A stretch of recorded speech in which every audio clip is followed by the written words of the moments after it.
The fastest way to lose your future is to trust the wrong person with it. I learned that lesson exactly 37 minutes before I was supposed to walk down the aisle. The bridal suite smelled like roses and expensive perfume. My wedding dress hung perfectly against my body. My hair was finished. My makeup was flawless. Downstairs, more than 200 guests were waiting for the ceremony to begin. Everything looked like a fairy tale. Everything except the truth. I remember standing in front of the mirror trying to calm my nerves when my phone vibrated. First, I almost ignored it. Friends had been sending messages all morning. Good luck. Congratulations. We are so happy for you. But something made me look. The message came from an unknown number. There was only one photograph attached. My stomach dropped before I even opened it.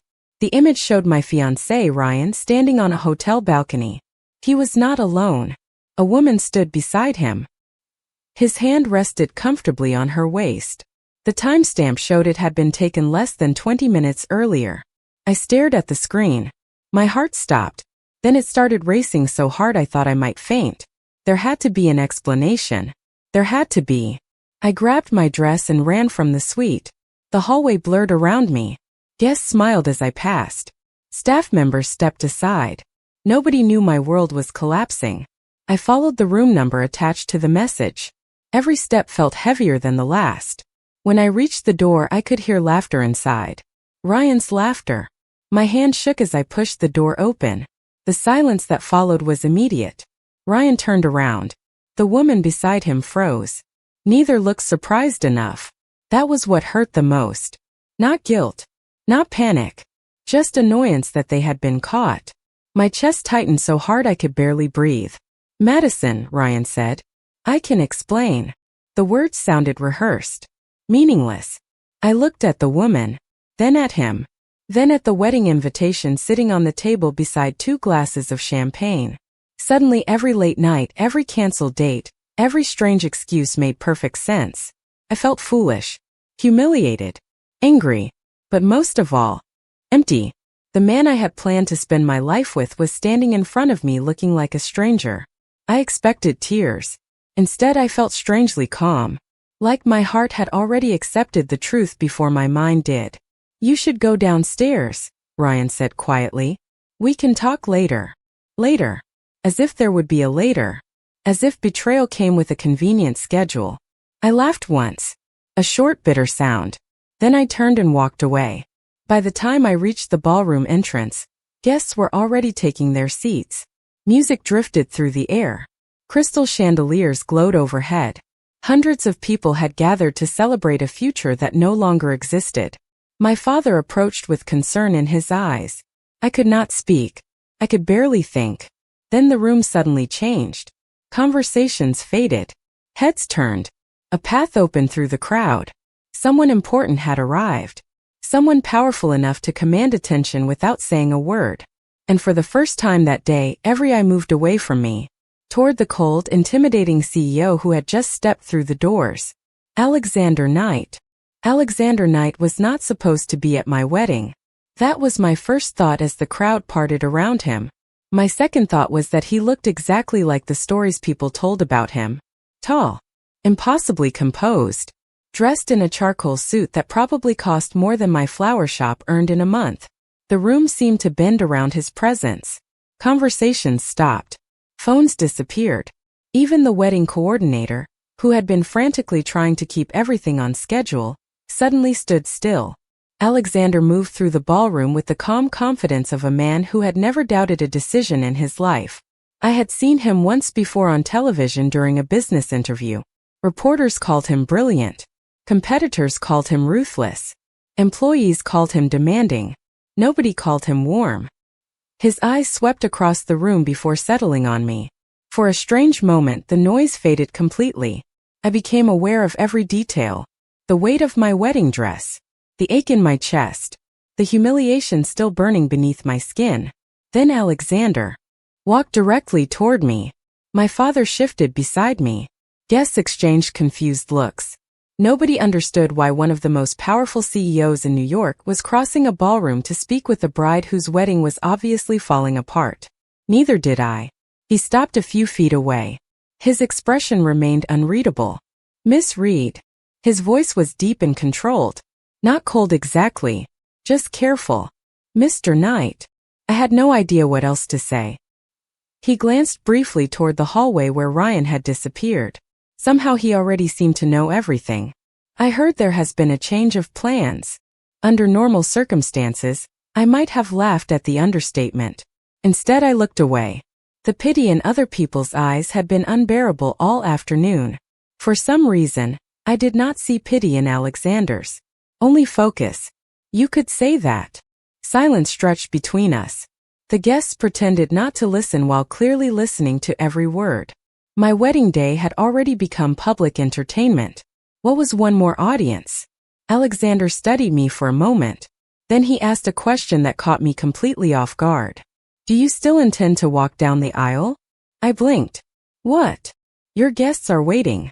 I stared at him. The question made no sense.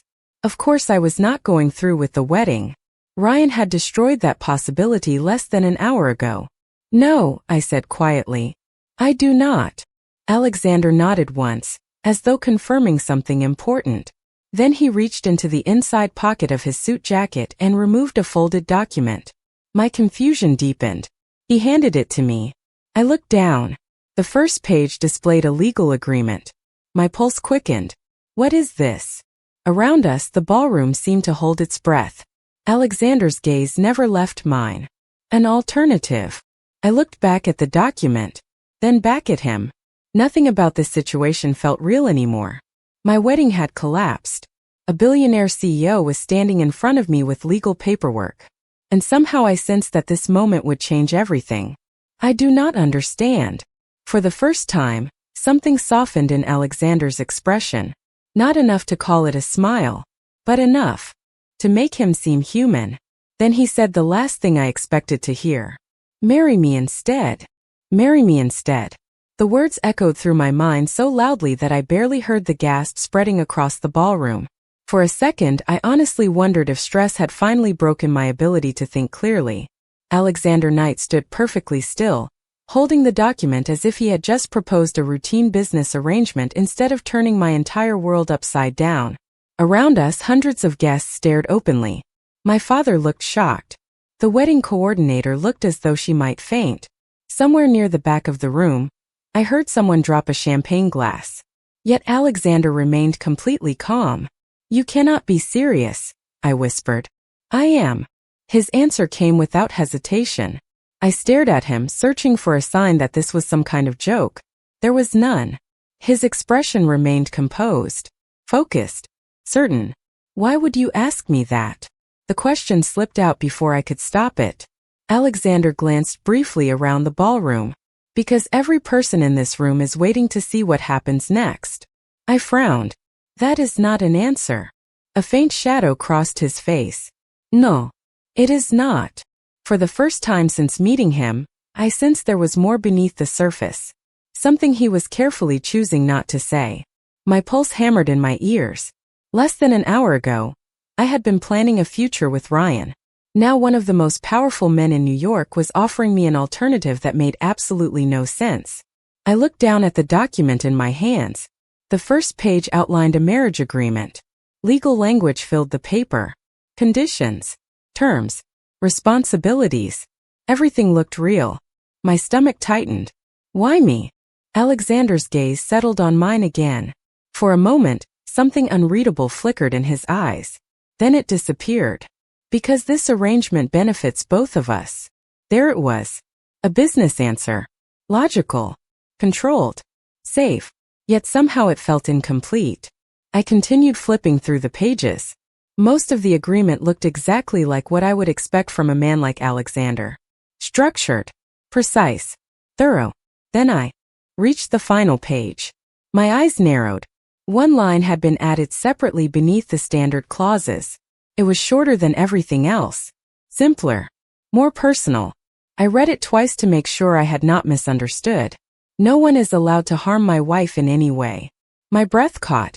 The ballroom faded around me. I looked up slowly. What does this mean?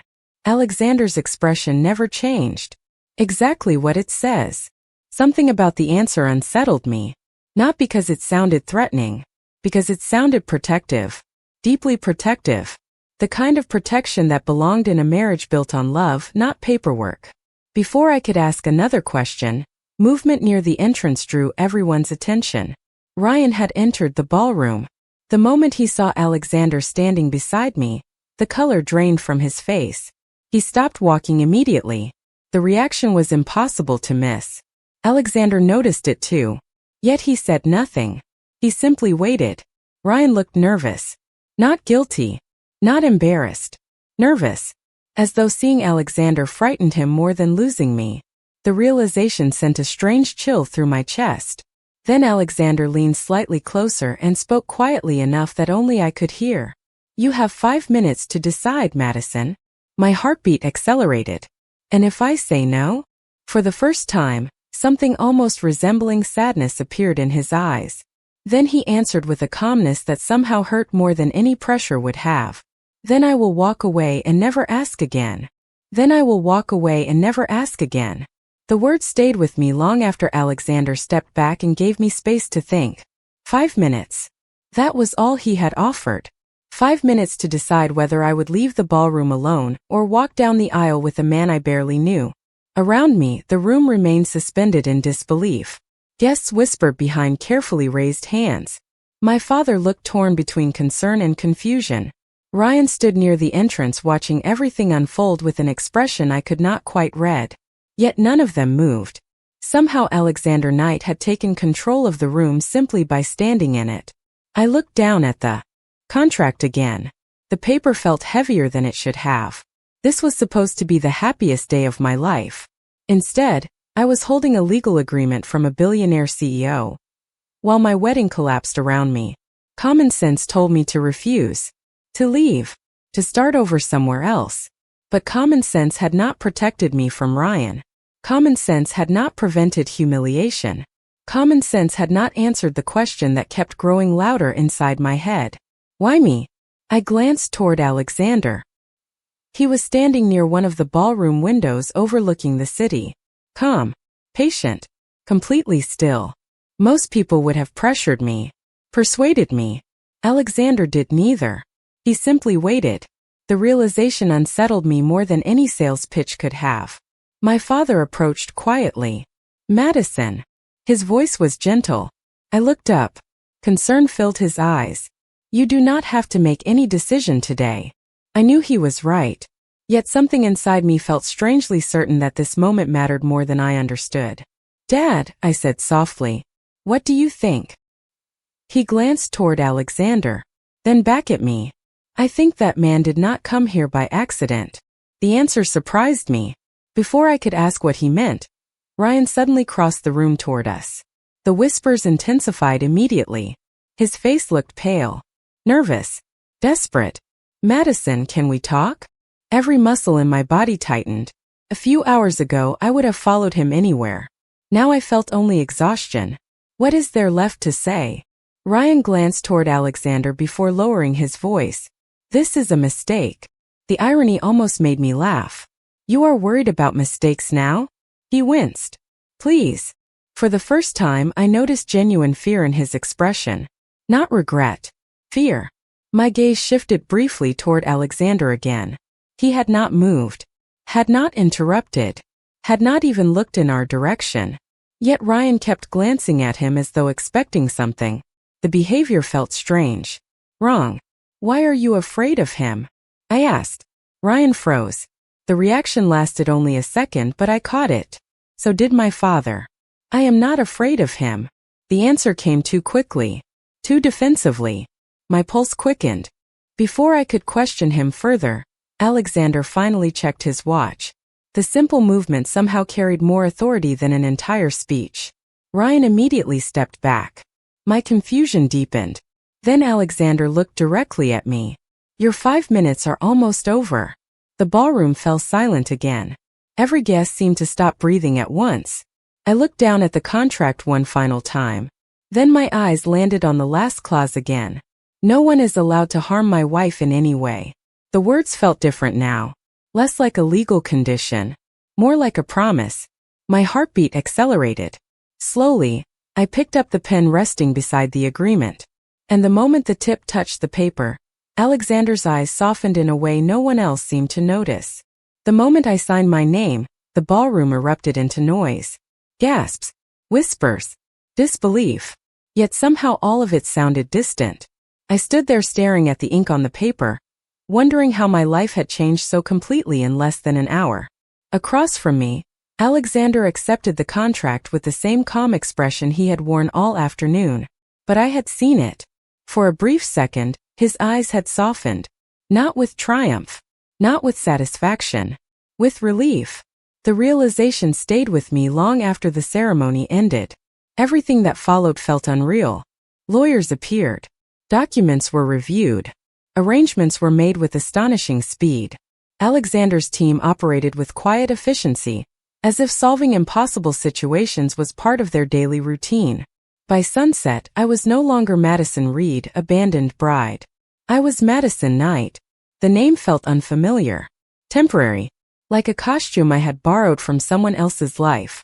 A black luxury sedan carried us through Manhattan beneath a sky painted with shades of gold and silver. Neither of us spoke much during the drive.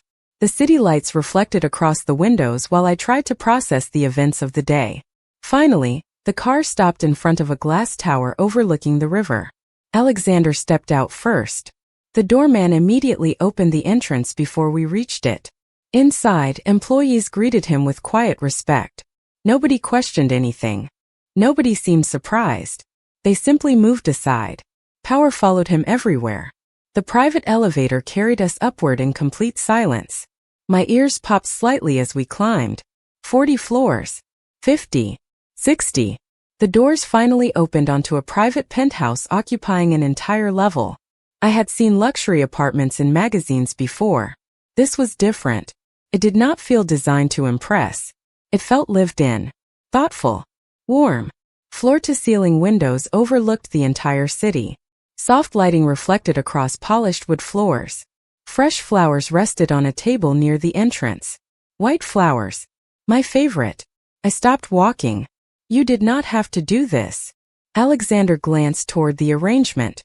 Do what? The flowers. Something unreadable crossed his face. I thought you might like them. The answer should not have surprised me. Yet it did. We continued through the penthouse. Then he opened a door near the end of a hallway. This is your room. I stepped inside and immediately froze. The space looked nothing like a generic guest suite. The walls were painted a soft shade of sage green. Bookshelves lined one side of the room. A reading chair sat beside a window overlooking the river. Fresh flowers rested on the nightstand. Even the bedding matched colors I often used in my flower shop. My pulse quickened. Felt strangely personal. Too personal. I slowly turned toward him. How did you know I like this color? For the first time, Alexander hesitated. The pause lasted barely a second. But I noticed it. It was a guess. The answer felt wrong. Not because of what he said. Because of the way he said it. Later that evening, after he had disappeared into his office, I wandered through the penthouse alone. Everything felt unfamiliar. Yet small details kept catching my attention. A specific brand of tea already stocked in the kitchen. A blanket identical to one I owned. White flowers placed throughout the apartment. Coincidences. Too many coincidences. Then I opened a drawer in the library and found something that made my heart stop. A photograph. And in that photograph, someone was watching me from across the street 3 years ago. The photograph felt heavier than paper should have. I stood alone in the library, staring at the image while my heartbeat grew louder with every passing second. The picture had clearly been taken from across the street. In the center of the frame stood my flower shop exactly as it had looked 3 years ago. The striped awning. The hanging baskets near the entrance. The chalkboard sign I updated every morning. And there I was arranging flowers outside the front door. Smiling. Completely unaware that someone was watching. Slowly, I lifted my eyes toward the figure standing in the background of the photograph. Even from a distance, I recognized him immediately. Alexander. My pulse accelerated. I turned the picture over. A date was written neatly on the back. 3 years ago. Long before our wedding. Long before we officially met. Long before he should have known who I was. A chill moved through me.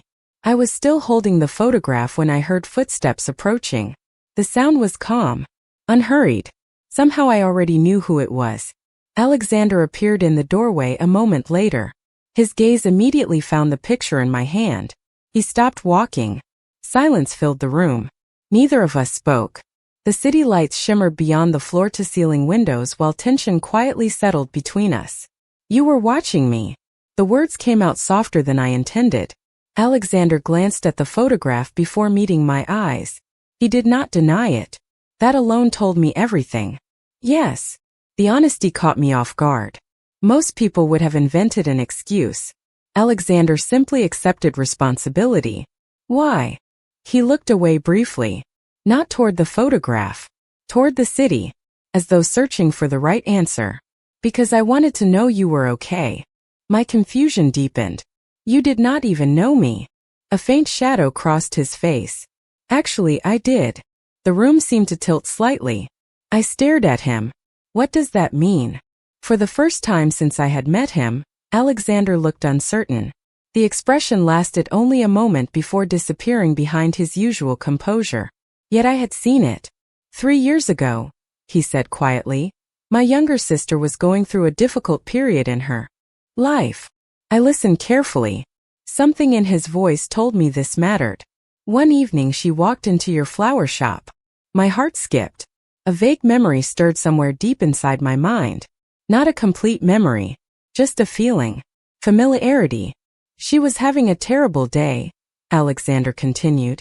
You stayed with her for nearly 2 hours after closing. I blinked. The memory grew stronger. A young woman sitting beside a display of white roses. Tears in her eyes. Me making tea in the back room. The image appeared for only a second before fading again. You talked to her. His voice softened. You listened to her. The library suddenly felt very quiet. And afterward? Alexander smiled faintly. The expression was genuine. Warm. Different from any smile I had seen from him before. Afterward, she told me that a florist had done something none of our money could accomplish. My pulse quickened. What? His gaze held mine. You gave her hope. Neither of us spoke for several seconds. The weight of the revelation settled slowly. Then another realization struck me. I looked down at the photograph again. That still does not explain this. Alexander's smile disappeared. His eyes moved to the picture in my hand. Then he quietly admitted something that made my breath catch. Because after that day, I could not stop thinking about you. Because after that day, I could not stop thinking about you. The confession lingered in the air between us. For a moment, neither of us moved. The city lights beyond the penthouse windows reflected across the glass, turning the room into a sea of gold and silver shadows. I stared at Alexander, trying to reconcile the man standing in front of me with the image I had carried in my mind for years. A ruthless CEO. A cold businessman. A stranger. Yet nothing about the way he spoke felt calculated. If anything, he looked uncomfortable. Vulnerable. The realization unsettled me. Men like Alexander Knight were not supposed to look vulnerable. My pulse quickened. 3 years.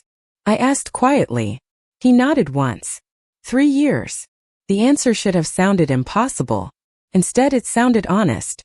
That somehow made it more dangerous. Before I could respond, a vibration broke the silence. My phone lit up on a nearby table. One message. Then another. Then 10 more. Notifications flooded the screen faster than I could read them. News articles. Social media posts. Photographs from the wedding. Headlines. Every major entertainment outlet in New York seemed to be discussing my marriage. I opened the first article. My stomach dropped immediately. The headline accused me of marrying Alexander for money. Another claimed I had planned the entire scandal. Another described me as an opportunist who had manipulated a billionaire. The words blurred together. Humiliation tightened around my chest all over again. I had barely survived one public embarrassment. Now millions of strangers were creating a second one. Alexander noticed my expression instantly. What happened? I handed him the phone. His eyes moved across the screen. The temperature in the room seemed to change. Not dramatically. Quietly. The way the sky changes before a storm. He read every headline without reacting. Then he set the phone down. Do not read any more of that. I laughed bitterly. That is easy for you to say. His gaze met mine. Steady. Certain. No. It is not. Something in his voice made me pause. Before I could answer, another phone began ringing. Not mine. His. Alexander glanced at the screen. The caller was one of his executives. He answered immediately. What is happening? The question was simple. The effect was immediate. Even through the phone, I could hear panic in the other person's voice. Alexander listened silently for several seconds. Then he spoke with the calm authority I had seen in the ballroom. Correct every false statement.